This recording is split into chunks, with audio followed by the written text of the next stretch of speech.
দোকান খুলে কি আছে তোর দোকানে?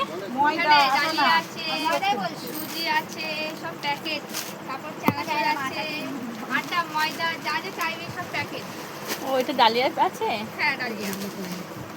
এই তো ইয়ে কত করে ডালিয়া তোর ইয়ে দে দোকানে? না, ডালিয়া আর প্যাকেট কাঁচা হিসেবে। বাদাম দে 250 কত রে? তুই কি নিজে দোকান খুলেছিস, নিজেই জানিস না?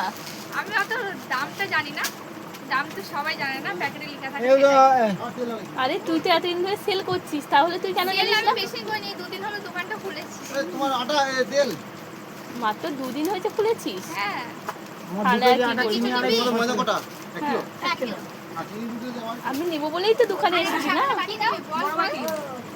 দেখি কি নি, আমি তো দোকানে এসে নেওয়ার জন্য। লঙ্কার গুঁড়ো, এখানে তারপর সানরাইজ মশলা, মিট মশলা, রুম একটা জিরে গুঁড়ো, এই সব পাওয়া যায়। বাটি একটা ঠিক আছে। কিন্তু আসল জিনিস এই দিয়ে দেখ। বাবা লঙ্কা তো নিয়ে লাভই নেই, কেন বলতো না?